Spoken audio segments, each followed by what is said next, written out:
Hi and welcome back to Rad Riders. Today is a very exciting day for me. Today Suzuki has announced that they will launch the new DRZ400S.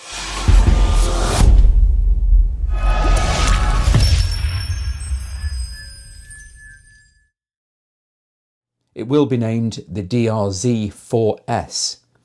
It's a 398cc liquid cool engine. I'll go through the specs in a moment. They've just been released here in the UK on the UK websites. The bike's not available until summer 2025, which is about 6-7 months away. It will be at this year's NEC Motorcycle Live, which I'm going to on a Wednesday.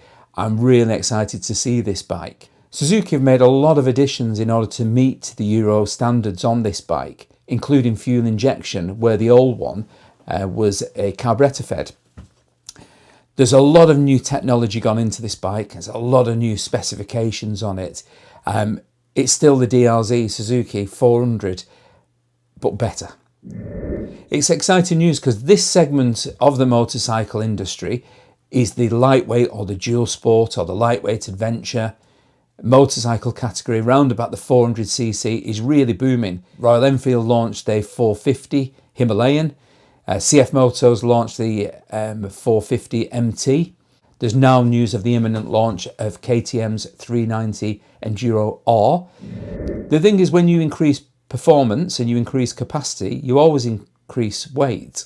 But with the DRZ S4, they've kept it at a claim weight of 151 kilograms, which is amazing for a bike that's pushing out 38 brake horsepower.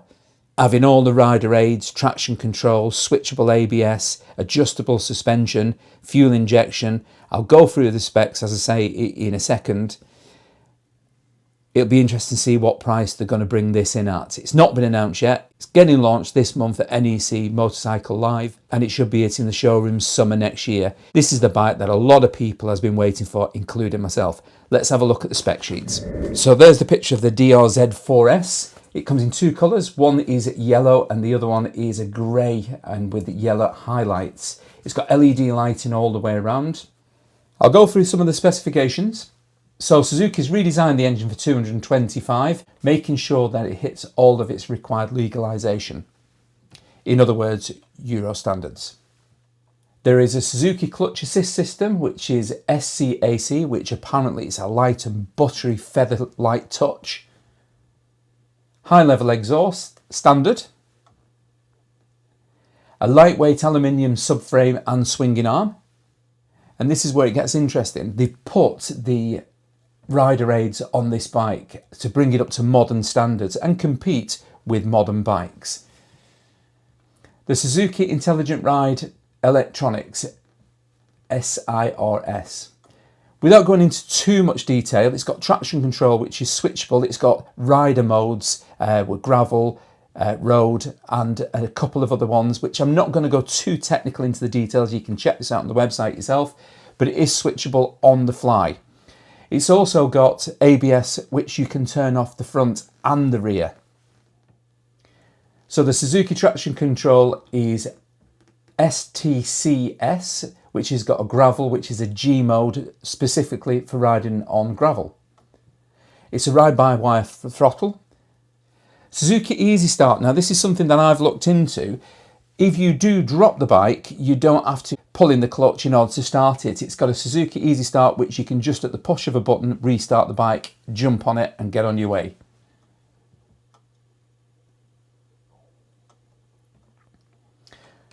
Colour options, we've got the Champion Yellow, which is my favourite. It just speaks out the DRZ.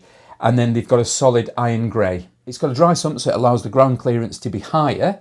The overall seat height is high at 920. I don't know whether there's options on that. The suspension is KYB with 280mm at the front and 296 metres travel at the rear. That is adjustable on both for compression and rebound. Capacity 8.7 litres or 1.9 gallons, and as you can see there, it doesn't specify whether it's a wet or a dry weight, but 151, which is amazing for a bike with this engine performance and equipment that it's coming in at 151 kilograms.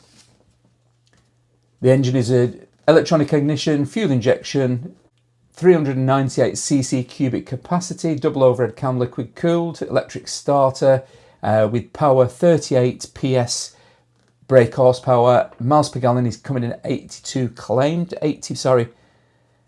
Miles per gallon is claimed 80.22 miles per gallon. All massively impressive, bar one. 5-speed. They've not gone for the 6-speed. Now, this gearbox is tried and tested 5-speed. I would have expected a 6-speed on there. If you're going to be using this as a dual sport rather than a dirt bike, 5-speed's okay. It'll be interesting to see the ratios on that. But if you're on that motorway, that 6-gear would have been nice. But what I do know is coming from the CRF 250L to the 300L, that 6-speed was a game changer. I'm not sure why they haven't gone for the 6-speed, but it is 5-speed chain driven. The next is register your interest. I've sent it first thing this morning. I cannot wait to get near this bike, touch the bike, confirm that weight of 151, whether it's dry or wet. I would assume that would be a dry weight, but there again, if they brought that in wet at 151 kilograms, that's going to be a phenomenal bike.